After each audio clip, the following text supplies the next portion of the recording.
Hi people, and hi my Chili Con Carnage crew, it's Chili here, and on this episode I get to tackle neo-prog rock heavyweights Marillion, and their latest album, An Hour Before It's Dark. Considering I covered Swedish prog rockers Flower Kings and compared their style to Marillion, then it's only fair to take a look at the namesake, and see how the album holds up. But, before we are engulfed in darkness, let's discuss the band quickly. Marillion have been around for a day and an age. The British prog rockers formed in 1979 and have put out 20 studio albums and 9 live albums. The band's lineup has been mostly solid with a few members coming and going, but the current lineup is Steve Hogarth on vocals, Steve Rothery on guitars, Mark Kelly on keyboard, Pete Trevis on bass and guitar, and Ian Mosley on drums. It's worth mentioning here that the band's style has shifted a bit over their career, and due in part to an earlier singer. There are two camps of fans, with the early 80s era singer Fish leading the band and doing their big and breakthrough song Kayla from the album Misplaced Childhood, regarded amongst fans as one of their finest works. His vocal style and musical approach with the band around this time reminds me of Genesis, in particular when Peter Gabriel fronted the band. Their style would shift once again when Steve Hogarth joined the band and brought a somewhat grittier, more rock and roll sound in vocal delivery.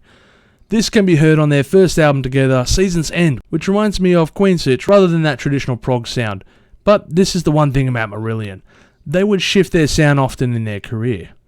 So, enough about the past, and let's get on to the album.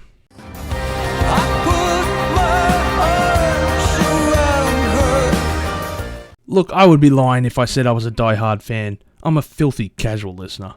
But I can admit that Marillion is a decent band that I should play more than I have.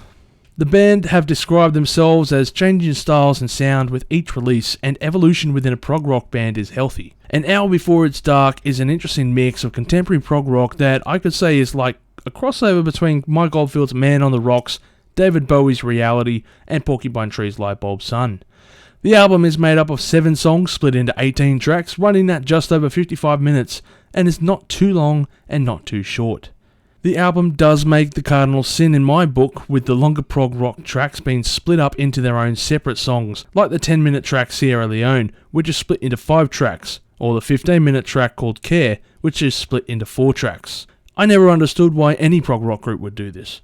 Trust your listeners to take the time and enjoy this track. I don't see Yes splitting up their tracks on Closer to the Edge, so why should this?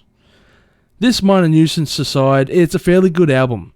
Sure, my only comparisons are that of their best works, but I feel this is a pretty decent hit. You could play individual tracks, but the way An Hour Before Dark is being edited, it's best listened to in full. I think older fans would agree this and are enjoying the album as well. This review marks the second neo-prog rock group I've reviewed after Flower Kings 2 weeks earlier, who take note from their works. So it's interesting to hear these two releases side by side, and for fans of the genre, these are both worthy playthroughs. It feels somewhat daunting to do a review on an artist that kind of started the term neo-progressive rock. But if I can give my opinion on Yes, then I'm sure I can do this one.